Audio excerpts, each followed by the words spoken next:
So, hello Afnan, once again a very good morning to you. Welcome to our social science class जिसमें आज हम लोग discuss करेंगे अपना चैप्टर वर्किंग ऑफ इंस्टीट्यूशंस और इसमें आज हम लोग देखने चल रहे हैं अपना थर्ड टॉपिक जिसका नाम है पॉलिटिकल एग्जीक्यूटिव। तो भाई साहब पूरी तरीके से कंसंट्रेट हो जाइए जिससे कि जो भी चीज़ें हम पढ़ाएं वो चीज़ें तुमको पहली बार में समझ में आ जाए और रीडिंग करने पर और भी ज़्यादा क्लियर हो सके। ठीक है, रीडिंग थोड़ा सा अच्छे से करिए जिससे कि शाम को आपके मुंह से कुछ शब्द निकल सके, वरना हम पार्लियामेंट कहते हैं, पार्लियामेंट समझाओ और तुम्हारे मुंह से कोई शब्द ही नहीं निकलता है, इधर का उधर उधर का इधर आंसर तुम दे रहे हो, तो ये अच्छी बात नहीं है भाई। ठीक है, तो बहुत ध्यान से वीडियो को देखा करो और फिर ध्यान से रीडिंग किया करो और उसमें अपने आप से क्वेश्चन पूछा करो कि ये जो इंग्लिश में सेंटेंस लिखा है इसका क्या मतलब होगा, क्या मीनिंग होगी, और ना समझ में आए तो वापस से हमसे पूछो कि सर इसकी मीनिंग वापस से हमें बताइए, अभी क्लियर नहीं हुआ। ठीक है, वरना पढ़ाने का कोई मतलब नहीं रहेगा, वैसा का वैसा नंबर तुम्हारा आएगा PT2 में, तो कुछ एक नया रिजल्ट नहीं आएगा, पुराना ही रिपीट करोगे। ठीक है, तो चलते हैं हम लोग अपने चैप्टर की तरफ और देखते हैं आज हमें कौन कौन से सब टॉपिक पढ़ने हैं। तो ये रहा पॉलिटिकल एग्जीक्यूटिव अपना चैप्टर और इसमें आज हम लोग को देखना है पॉलिटिकल एंड परमानेंट एग्जीक्यूटिव। दो प्रकार के एग्जीक्यूटिव होते हैं। ठीक है, पहले बात तो ये समझेंगे एग्जीक्यूटिव क्या होता है, एग्जीक्यूटिव की मीनिंग क्या होती है ये समझेंगे, और उसके बाद देखेंगे कि ये दो टाइप्स के जो एग्जीक्यूटिव है पॉलिटिकल और परमानेंट, इनमें क्या डिफरेंस है। फिर देखेंगे prime ministers and council of ministers, prime minister and council of ministers, फिर प्राइम मिनिस्टर की पावर देखेंगे और लास्ट में देखेंगे अपने प्रेसिडेंट जी को कि प्रेसिडेंट क्या करते हैं, कैसे इलेक्ट होते हैं, कौन इलेक्ट करता है इनको, कैसा इलेक्शन होता है इनका, और कौन कौन सी इनके पास पावर है, ये सब चीजें आज हम लोग देखने चल रहे हैं। तो मेनली 4 सब टॉपिक हम लोगों को आज कवर करना है। बहुत ही ध्यान से कंसंट्रेट हो जाइए और चीजों को समझिए। पॉलिटिकल एग्जीक्यूटिव, ठीक बात, लाइन बाय लाइन हम लोग चलेंगे। ठीक है, तुम भी ध्यान से देखो इस वीडियो को और जो भी दिक्कत बने शाम को जरूर पूछा करो। Do you remember the story of the office memorandum with which we started this chapter. कह रहे हैं ऑफिस मेमोरेंडम क्या तुम्हें याद है? तो बिल्कुल याद होगा कि ऑफिस मेमोरेंडम जो था उसमें 27% रिजर्वेशन दिया गया था socially and educationally backward classes को। किसने दिलाया था? तो एक मंडल कमीशन बनी थी, एक मंडल कमीशन बनी थी, और जब VP सिंह की सरकार बनी थी, VP सिंह की सरकार जब बनी थी तब जनता दल की, तब ये ऑफिस मेमोरेंडम जो था वो इम्प्लीमेंट किया गया था। ये 27% का जो आरक्षण है, रिजर्वेशन है, ये दिया गया था। तो याद है बिल्कुल अच्छी तरीके से। We found out that the person who signed the document did not take this decision. जिसमें हम लोग देखे थे कोई ज्वाइंट सेक्रेटरी करके था, पर्सनल एंड ट्रेनिंग करके कुछ था, तो ज्वाइंट सेक्रेटरी ने उस पर साइन किया था। लेकिन अगर बात किया जाए तो क्या सिर्फ उसने डिसीजन लिया था? तो ऐसी बात नहीं है। He was only executing the policy decision taken by someone else. वो क्या था? सिर्फ और सिर्फ उस डिसीजन को एग्जीक्यूट कर रहा था, वहां पर वो अपनी साइन कर रहा था। डिसीजन तो किसी और के द्वारा लिया गया था, एक ग्रुप के द्वारा लिया गया था। We noted the role of Prime Minister in taking that decision, but we also know that he could not have taken that decision if he did not have support from the Lok Sabha. और हमने देखा था कि VP Singh सरकार पर क्या पड़ा था? दबाव पड़ा था। इस क्या कहते हैं, जो ये ऑफिस मेमोरेंडम था, ये 27% का जो रिजर्वेशन था, इसको करने के लिए इन पर प्रेशर बना था, तब इन्होंने किया। तो इन्होंने जब डिसीजन लिया था तो ऐसा नहीं था कि इनका सिर्फ इनका डिसीजन था। ठीक है, उसमें क्या थी? लोकसभा के मेंबर की सहमति थी, लोकसभा के मेजॉरिटी मेंबर की सहमति थी, तब जाकर के डिसीजन लिया गया। In that sense he was only executing the wishes of the parliament. वो इस सिचुएशन में सिर्फ और सिर्फ पार्लियामेंट मेंबर की विशेष को एग्जीक्यूट कर रहे हैं, वो अपना डिसीजन वहां नहीं दे रहे हैं, ठीक है, सिर्फ उनका डिसीजन नहीं होता है, ये पूरे के पूरे एक ग्रुप का डिसीजन होता है। Thus, at different levels of any government, we find functionaries who take day-to-day decisions but do not exercise supreme power on behalf of the people. तो कह रहे हैं कि छोटे मोटे decision, day to day decision जो होते हैं, ये गवर्नमेंट की कुछ फंक्शनरीज होती है, छोटी छोटी बॉडीज होती हैं जो लिया जाता है, लेकिन वो कोई भी सुप्रीम पावर एक्सरसाइज नहीं करती है, मतलब कि सर्वोच्च पावर इन फंक्शनरीज के पास नहीं होती है। All those functionaries are collectively known as the executive. क्या लिखा है? All those functionaries are collectively known as executive. ये जितनी भी फंक्शनरीज हैं जो छोटे मोटे डिसीजन ले रही हैं, इनको हम क्या कहते हैं? एग्जीक्यूटिव। ध्यान रखना, अपने 3 पिलर थे डेमोक्रेसी के, जिसमें पहला था लेजिस्लेचर, एग्जीक्यूटिव और जुडिशरी। इस समय हम लोग एग्जीक्यूटिव के बारे में यहां पर पढ़ रहे हैं। Executive, they are called executive because they are in charge of the execution of the policies of the government. Thus, when we talk about the government, we usually mean the executive. ठीक है, मतलब जब भी हम government की बात करते हैं, सरकार की बात करते हैं, तो इसी एग्जीक्यूटिव की बात करते हैं। एग्जीक्यूटिव कौन होता है? जो डिसीजन को लास्ट क्या करता है? बोल देता है, पार्लियामेंट में बोल दे, वो क्या हो गया? एग्जीक्यूटिव। ठीक है, डिसीजन तो जो होता है वो पूरे के पूरे मेंबर की सहमति के साथ ले जाता है, लेकिन लास्ट में जिसके हाथ साइन हो रहा है, जिसने उसको स्पीच के तौर पे पार्लियामेंट में बोल दिया कि आज से यह कानून पूरे भारत देश में माना जाएगा, तो वो क्या है? वही एग्जीक्यूटिव है। तो जब भी हम सरकार की बात करते हैं, कहते हैं ना कि भारत में इस समय भाजपा की सरकार है, तो भाजपा की सरकार है, इसका मतलब भाजपा मेंबर्स क्या है? एग्जीक्यूटिव है। क्लियर बात? अब इसका जो फर्स्ट सब टॉपिक है पॉलिटिकल एंड परमानेंट एग्जीक्यूटिव। बहुत ध्यान से आज चीजों को समझो, क्योंकि आज तुमको कुछ नया करना पड़ेगा। ठीक है, जो समरी दे रहे हो उसको एक अलग तरीके से देनी पड़ेगी, तुम्हें लिखना पड़ेगा कुछ ना कुछ। कैसे? जैसे पॉलिटिकल एंड परमानेंट एग्जीक्यूटिव, एक हेडिंग इसकी लिखो, और उसके बाद इस पॉलिटिकल एंड परमानेंट एग्जीक्यूटिव में जो जो चीजें पढ़े हो उसको पॉइंट वाइज, ठीक है, पॉइंट वाइज कम से कम लिखना है, ज्यादा नहीं कि पूरा का पूरा पैराग्राफ छाप दिए। इसमें से जो मेन पॉइंट्स हैं उसको तुम जब ध्यान समझे रहोगे तभी लिख पाओगे। जो मेन पॉइंट्स है उसको पॉइंट वाइज लिख लो कि sir political and permanent executive में हमने ये चीजें पढ़ी, ठीक है। उसके बाद ये हमें भेजना भी है, ऐसा नहीं कि लिखे हो अंडरलाइन कर दिए सर, बस हेडिंग लिखो इसकी पॉलिटिकल एंड परमानेंट एग्जीक्यूटिव की, इसके जो भी तुमको मेन पॉइंट्स नजर आ रहे हैं उसको लिख करके हमें भेजना है। ऐसे तुम्हें जितने भी सब टॉपिक्स हैं सब पे करना है। In a democratic country, 2 categories make up the executive. One that is elected by the people for a specific period is called the political executive. कह रहे हैं जो डेमोक्रेटिक कंट्री होती है वहां पर 2 तरीके की एग्जीक्यूटिव दिखाई देती है, ठीक है। अब जैसे ध्यान से नहीं सुनोगे तो हम तुमसे शाम को पूछेंगे भाई साहब एग्जीक्यूटिव कितने टाइप्स की होती है, तुम कहोगे सर 3 टाइप्स की। हम कहेंगे कौन से, तो कहोगे सर लेजिस्लेचर, एग्जीक्यूटिव और जुडिशरी। सभी चीज के 3 पार्ट होते हैं, तो जैसे पार्लियामेंट के 3 पार्ट थे, ऐसे आज पूछेंगे एग्जीक्यूटिव कितने पार्ट, तो अगर ध्यान से नहीं सुनोगे तो यही बताओगे। तो एग्जीक्यूटिव के भाई साहब 2 पार्ट होते हैं। पहला होता है पॉलिटिकल एग्जीक्यूटिव। पॉलिटिकल एग्जीक्यूटिव मतलब होता है जो इलेक्ट होकर के रूलर्स बनते हैं, इलेक्ट होकर के रूल कर रहे हैं हमारे ऊपर, उनको हम कहते हैं पॉलिटिकल एग्जीक्यूटिव। वो इलेक्ट होकर के हमने उन्हें इलेक्ट किया है, अब वो डिसीजन ले रहे हैं। एग्जीक्यूटिव मींस डिसीजन लेने वाला, ठीक है। तो लिखा हुआ है one that is elected by the people for a specific period is called a political executive. हम उन पर्सन को पॉलिटिकल एग्जीक्यूटिव बोलते हैं जो कि इलेक्ट होकर के आए हैं और सर्टेन पीरियड ऑफ टाइम के लिए आए हैं। Political leaders who take the big decision fall in this category.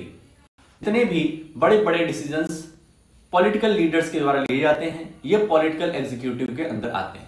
ये बात हो गई पॉलिटिकल एग्जीक्यूटिव की। पॉलिटिकल एग्जीक्यूटिव कौन? तो पॉलिटिकल एग्जीक्यूटिव वो पर्सन होता है जिसे हमने इलेक्ट करके भेजा है पार्लियामेंट में जिसे इलेक्ट करके हमने भेजा है और वहां पर जाकर के वो मेजर डिसीजंस ले रहा है, वो है पॉलिटिकल एग्जीक्यूटिव।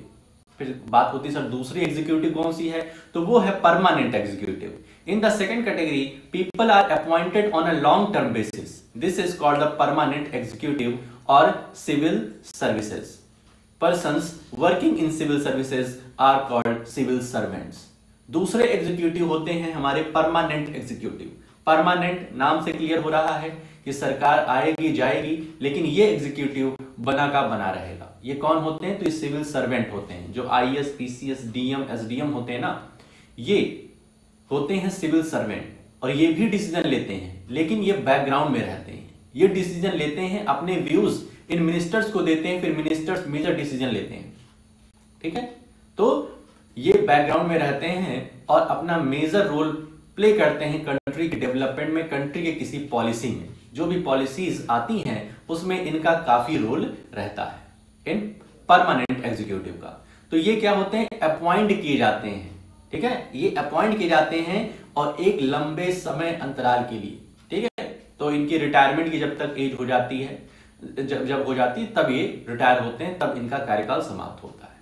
ठीक, they remain in office even when the ruling party changes.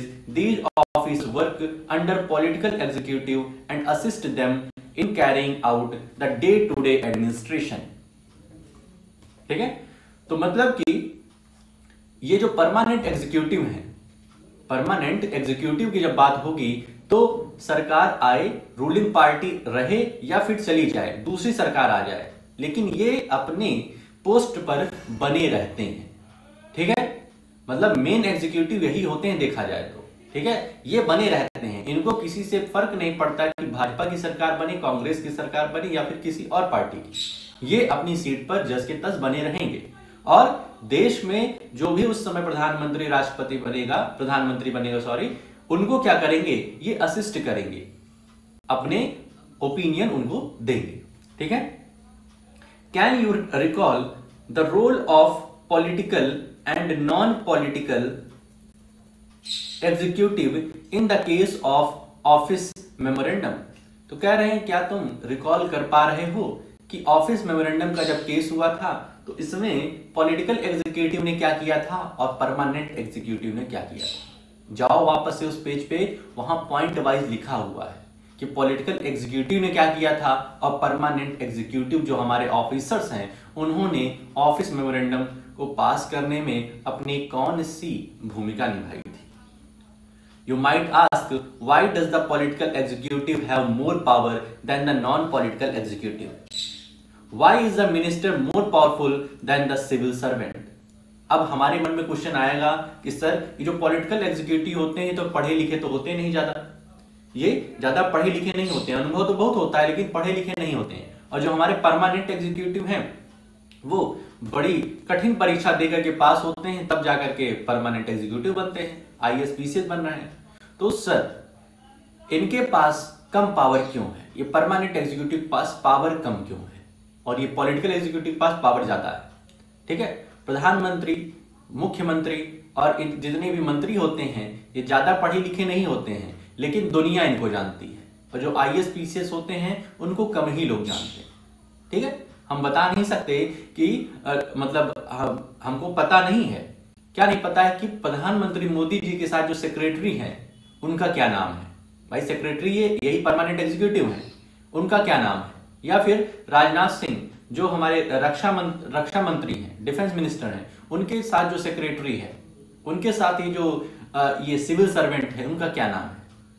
ठीक है, पढ़े लिखे वो ज्यादा हैं, सिविल सर्वेंट जो हैं वो पढ़े लिखे ज्यादा हैं, उन्होंने ज्यादा डिग्री प्राप्त की है, उन्होंने रातों रात पढ़ाई की है, तब जाकर के एक टफेस्ट एग्जाम को क्वालिफाई किया है, लेकिन नाम हम उनका नहीं जानते। तो ऐसा क्यों?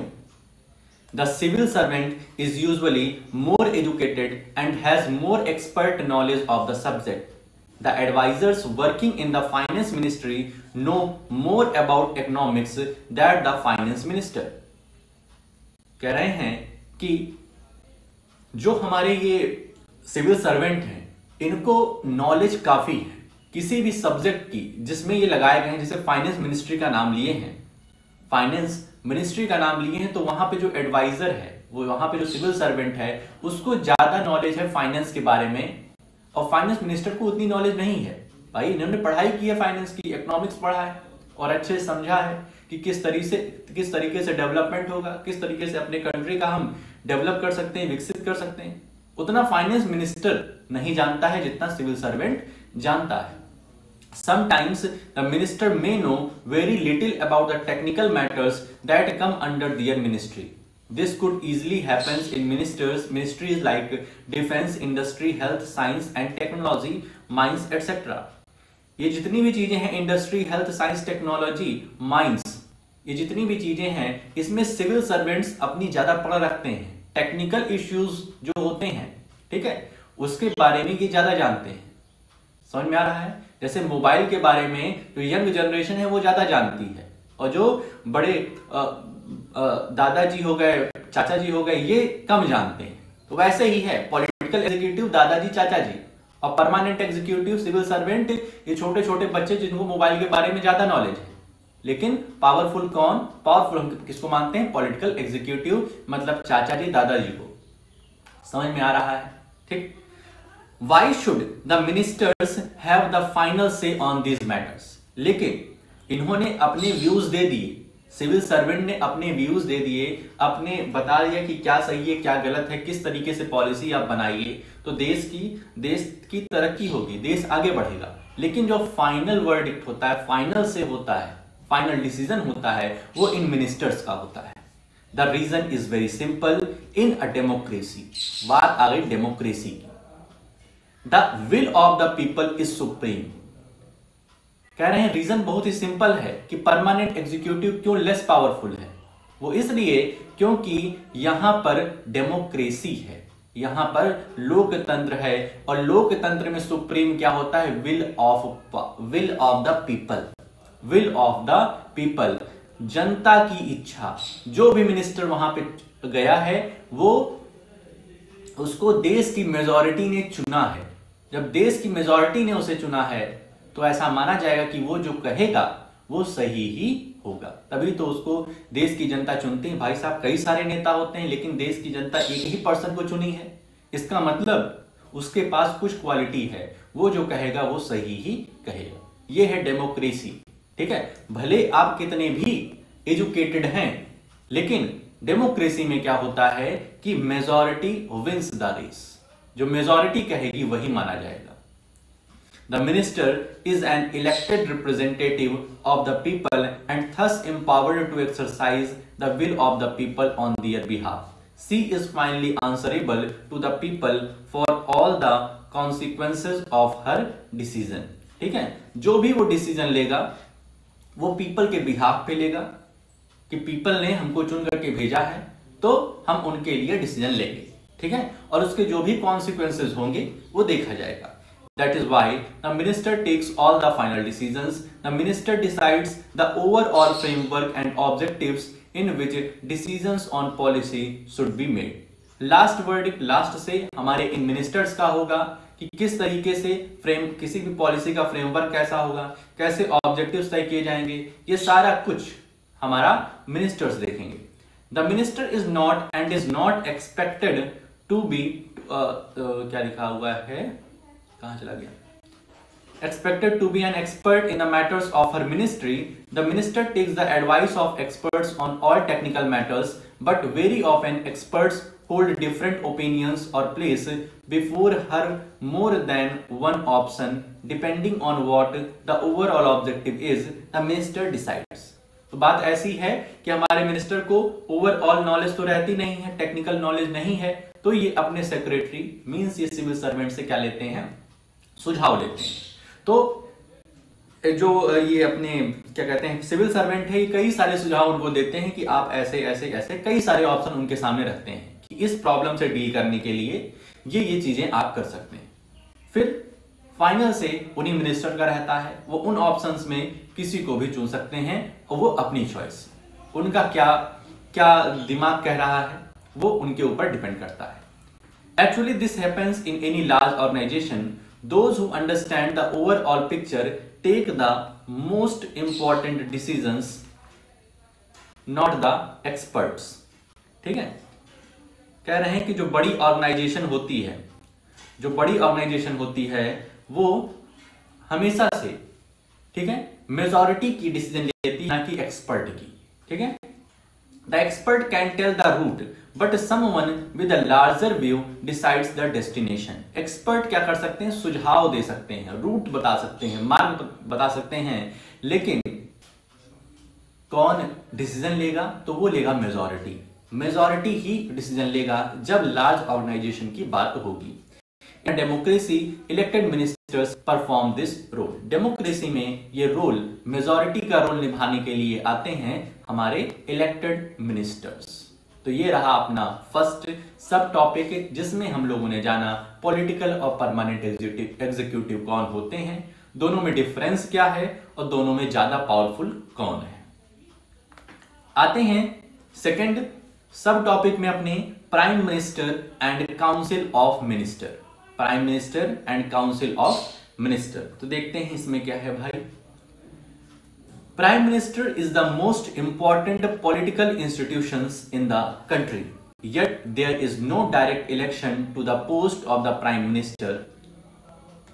कह रहे हैं कि प्राइम मिनिस्टर जो होते हैं, प्राइम मिनिस्टर प्रधानमंत्री जो होते हैं, वो सबसे ज्यादा महत्वपूर्ण पॉलिटिकल इंस्टीट्यूशन होते हैं, सबसे ज्यादा पावरफुल पॉलिटिकल एग्जीक्यूटिव होते हैं। लेकिन ये बहुत ही विचित्र बात है कि पॉलिटिकल एग्जीक्यूटिव तो हैं वो, लेकिन वो उनका कोई डायरेक्ट इलेक्शन नहीं होता है। प्रधानमंत्री का डायरेक्ट इलेक्शन नहीं होता है, ध्यान रखना। डायरेक्ट इलेक्शन का मतलब है कि आम जनता उनको चुन करके प्रधानमंत्री नहीं बनाती है। तो कहोगे सर प्रधानमंत्री कैसे बनते हैं फिर, तो तुम्हें हम बताए थे, फिर से बता रहे हैं कि जो ये हमारे लोकसभा के मेंबर होते हैं, लोकसभा के मेंबर होते हैं, मेंबर ऑफ पार्लियामेंट जिनको हम इंग्लिश में कहते हैं, जब इनका इलेक्शन हम लोग करते हैं, इनको हम क्या कर दिए, वोट दे करके वहां पहुंचा दिए, ये जीत करके वहां पहुंचे। अब मेजॉरिटी जैसे मेजॉरिटी इसमें मान लो बीजेपी का एग्जांपल लेते हैं, एग्जांपल ज्यादा क्लियर होगा। लोकसभा में बीजेपी के मेंबर्स ज्यादा हैं, तभी उनकी सरकार बनी है भाई।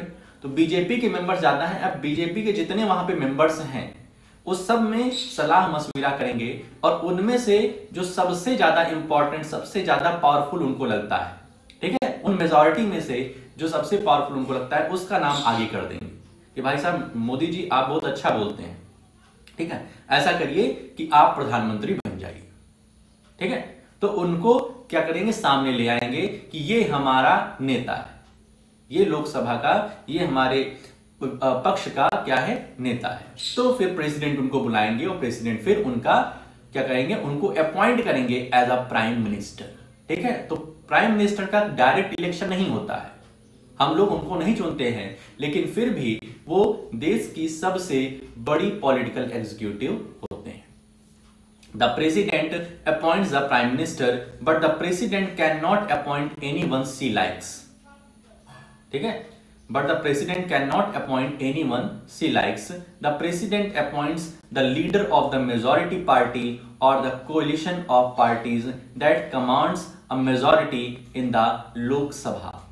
तो राष्ट्रपति क्या करते हैं, जो भी मेजॉरिटी की तरफ से, जो भी लोकसभा में जिसके मेजॉरिटी मेंबर्स हैं, उनमें से जो भी सामने आता है, जिसको पूरे मेजॉरिटी लोग कहते हैं कि आप हमारे लीडर हैं, आप प्राइम मिनिस्टर की कुर्सी स्वीकार करिए, तो उनको प्रेसिडेंट क्या करते हैं, उनको प्राइम मिनिस्टर बना देते हैं। लेकिन ध्यान रखना, प्रेसिडेंट अपने मन से ऐसा नहीं कर सकते कि किसी एक को उठा करके प्राइम मिनिस्टर बना दे।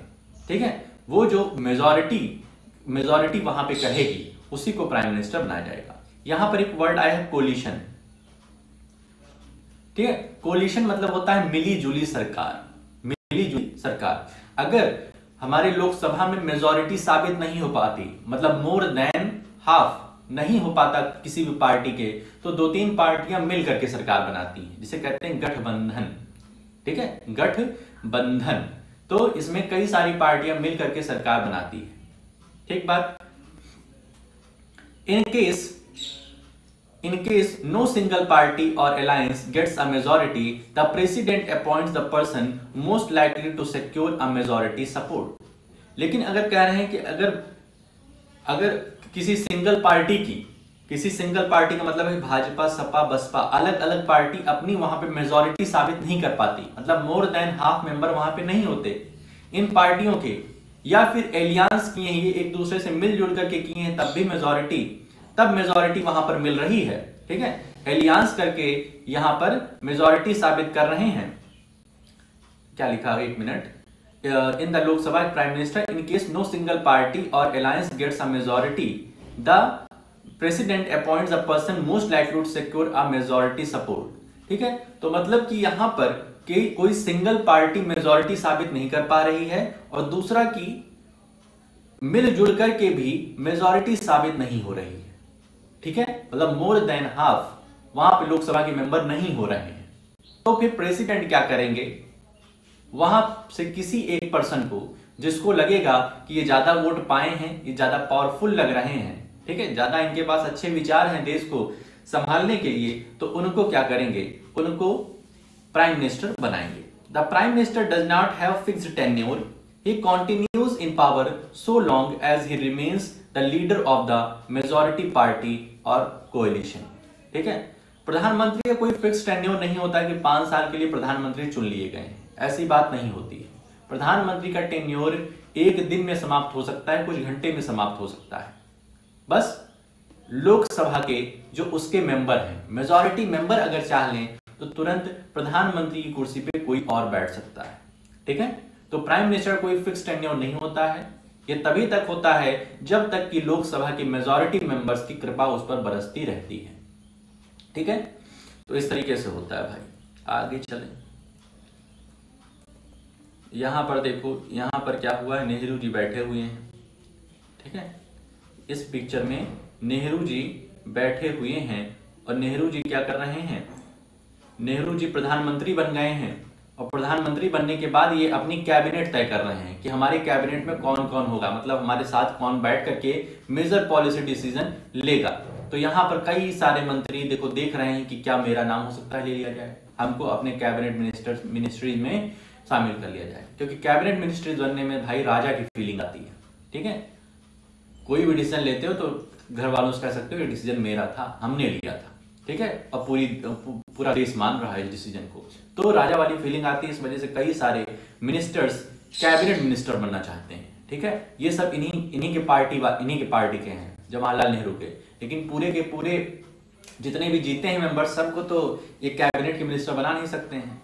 ठीक है, तो जो ज्यादा पावरफुल इनको लगता है कि जो ज्यादा वोट है जिसके पास, ठीक है, तो उसको अपने in council of minister cabinet में रखते हैं। आते हैं भाई साहब,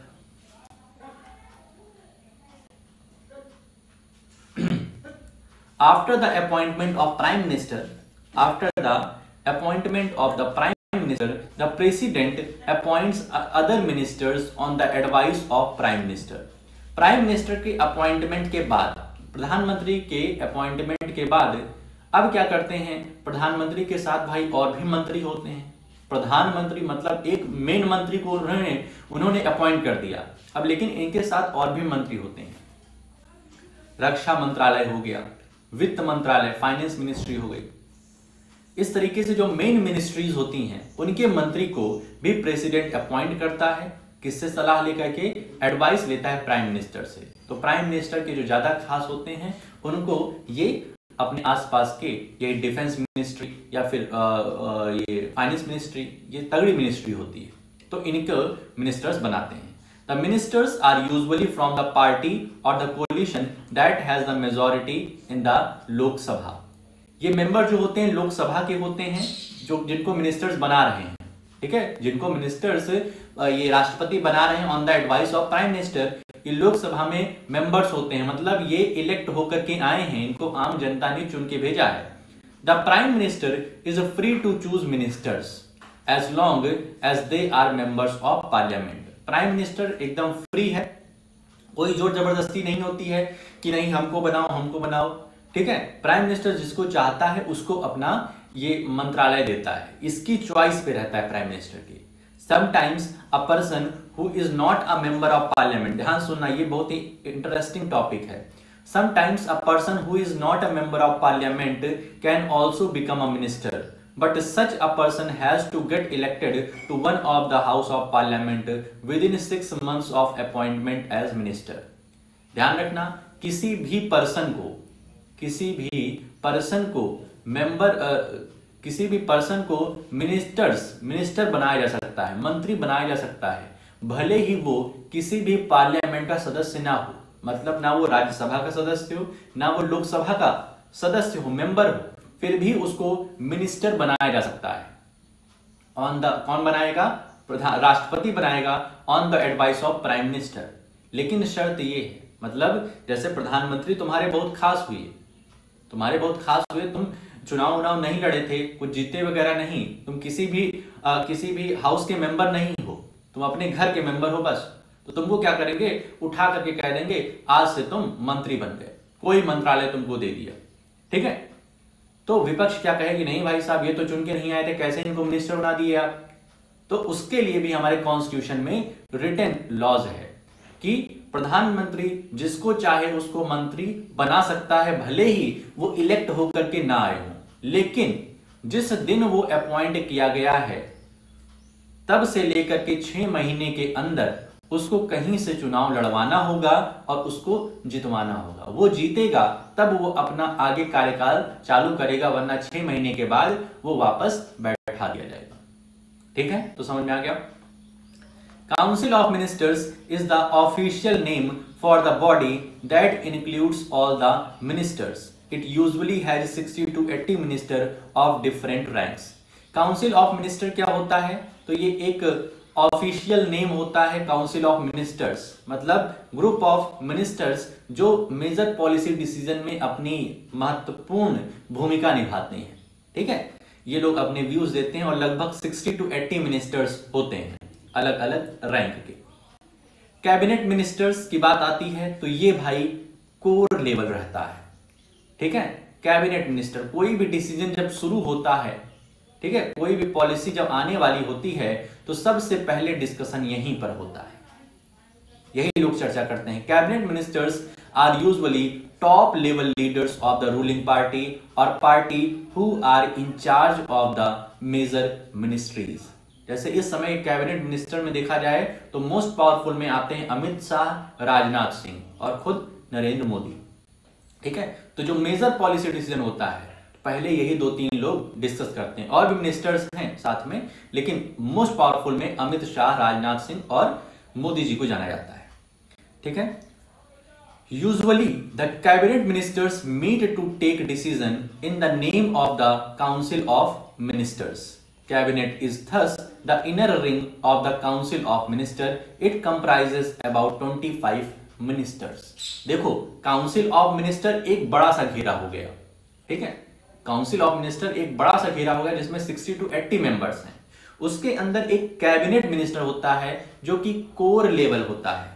यहां पर मेजर पॉलिसी डिसीजन यहीं से इनिशिएट होते हैं। ठीक है, और उसके बाद यदि ये 25 मेंबर्स हैं, इनको फिर भी लगता है कि हमें और लोगों से भी सुझाव लेना चाहिए, तो फिर काउंसिल ऑफ मिनिस्टर्स के पास जाते हैं जहां पर 60 to 80 मिनिस्टर रहते हैं। लेकिन ध्यान रखना, ये सेम रूलिंग पार्टी के होते हैं, मतलब पूरे के पूरे एक ही पार्टी के होंगे। ठीक, तो ये अपने व्यूज एक दूसरे को ट्रांसफर करते हैं और फिर कैबिनेट मिनिस्टर में सबसे मेन रहते हैं प्राइम मिनिस्टर, और वो सोचते हैं कि आखिर हमें करना क्या है। Ministers of state with independent charge are usually in charge of smaller ministries. अब कुछ छोटी छोटी मिनिस्ट्रीज होती हैं, मंत्रालय होते हैं, उनको हम लोग राज्य मंत्रालय के रूप में जानते हैं। ठीक है, और ये इंडिपेंडेंट होते हैं। They participate in the cabinet meetings only when specially invited। ठीक है, ये जबरदस्ती हमेशा कैबिनेट मिनिस्ट्रीज के साथ नहीं लगे रहते हैं, काउंसिल मिनिस्टर के साथ नहीं लगे रहते हैं। इनकी अपनी इंडिपेंडेंट चार्ज है।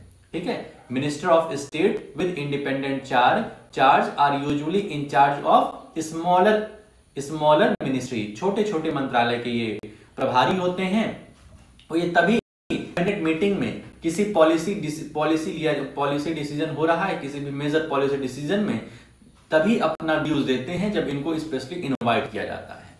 Ministers of state are attached to and required to assist cabinet ministers. तो जो स्टेट के मिनिस्टर्स हैं, ये भी कैबिनेट मिनिस्टर्स को जब भी उनकी आवश्यकता होती है, जब भी उनको कुछ पूछना रहता है, तब एडवाइस ये लोग देते हैं, वरना नहीं।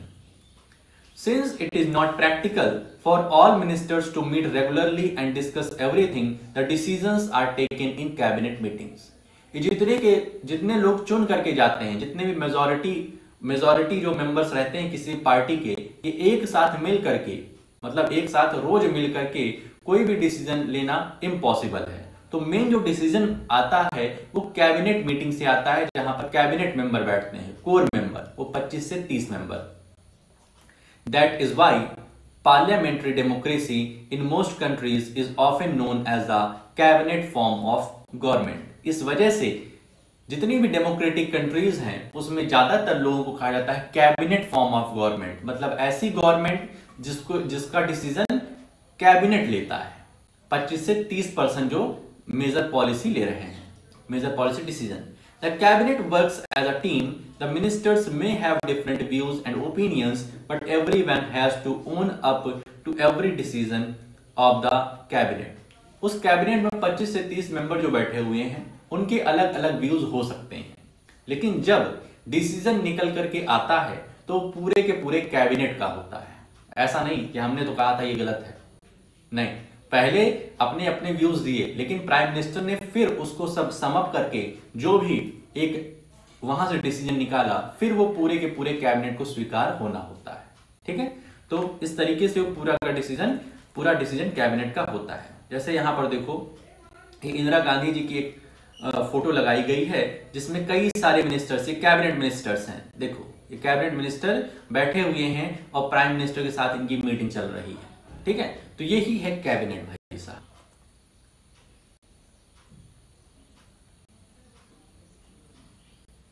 No minister can openly criticize any decision of the government, even if it is about another ministry or department. तो कोई भी मिनिस्टर ओपनली क्रिटिसाइज नहीं करेगा। ठीक है, आप कैबिनेट मिनिस्टर्स हैं और ओपनली क्रिटिसाइज करने लग गए। आप अंदर जब यहाँ पर मीटिंग में बैठिए तो भले प्रधानमंत्री जी को बोलिए कि आपकी ये नीति थोड़ी सी कम अच्छी है, इसमें कुछ सुधार कर सकते हैं। क्रिटिसाइज अंदर बंद कमरे में कर सकते हैं, लेकिन कहीं आप बाहर जाके क्रिटिसाइज करने लग जाएं तो ऐसा नहीं होता है। ठीक है, every ministry has secretaries who are civil servants. हर मिनिस्ट्री के पास, जितने भी मिनिस्टर्स बैठे हैं, इनके पास एक असिस्टेंस होता है। ठीक है, जिसको हम सेक्रेटरी के रूप में भी जानते हैं, और वो होते हैं सिविल सर्वेंट हमारे, जो ये इंपॉर्टेंट एग्जामिनेशन, टफेस्ट एग्जाम को क्लियर करके वहां पे जाते हैं। The secretaries provide the necessary background information to the ministers to take decisions. मतलब मेनली जो होमवर्क करने का काम होता है वो इन लोगों का नहीं होता है। होमवर्क करने का काम होता है आईएएस पीसीएस, ये लोग जाकर के इनका होमवर्क करते हैं। ठीक है, ये उनके सामने क्वेश्चन दे देते हैं कि भाई साहब ऐसा ऐसा हमें देश के लिए करना है, तुम बताओ कि क्या सही रहेगा क्या गलत है। ठीक है, तुम हमें बताओ, उसके बाद फिर हम डिसाइड करेंगे कि हमें क्या करना है। ऐसा भी नहीं कि तुमने कह दिया और हमने यहां पर कर दिया। तुम होमवर्क करके दो और उसके बाद हम देखेंगे कि सही किया है कि नहीं। The cabinet as a team is assisted by a cabinet secretariat. This includes many senior civil servants who try to coordinate the working of different ministries. कह रहे हैं जो कैबिनेट की टीम है, जो कैबिनेट की टीम है, इसके भी कैबिनेट सेक्रेटरिएट होते हैं। जैसे मिनिस्टर्स के सेक्रेटरिएट, वैसे पूरी की कैबिनेट, पूरी जो कैबिनेट है, ग्रुप ऑफ कोर मेंबर्स की जो है एक टीम, इसके भी सेक्रेटरी होते हैं। और ये सेक्रेटरी जो होते हैं ये टॉप मोस्ट सिविल सर्वेंट होते हैं, मतलब जो हाई रैंकर्स वाले होते हैं वो यहां पर इनके सेक्रेटरी होते हैं। ठीक, तो इस तरीके से आज के लिए हम सोच रहे हैं बस इतना ही रखा जाए, क्योंकि काफी रहेगा। तो अब तुम्हारा काम क्या रहेगा कि जो 2 सब टॉपिक पढ़ाया गया हुआ है, 1 मिनट, ये एक्टिविटी देखना, एक्टिविटी में क्या करना है, जरा इसको पढ़ना खुद से और करने की कोशिश करना। और ये रीड द कार्टून करके है, रीड द कार्टून, तो इसको पढ़ना और इसके आंसर ढूंढने की कोशिश करिए भाई। और कोई एक्टिविटी है यहाँ पे, ये भी रीड द कार्टून है, इसको भी पढ़ना, समझो।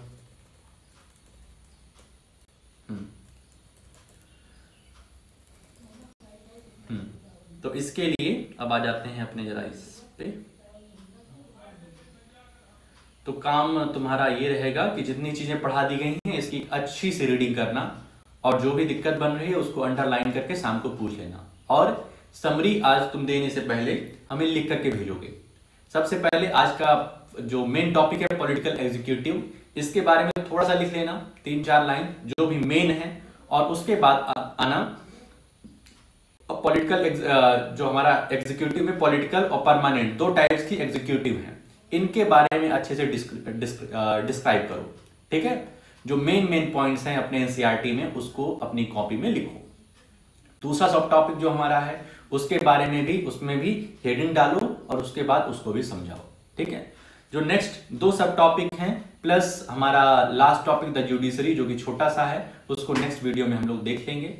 तो आज के लिए अपने इस वीडियो में हम लोग इतना ही रखते हैं, मिलते हैं नेक्स्ट वीडियो में। ओके।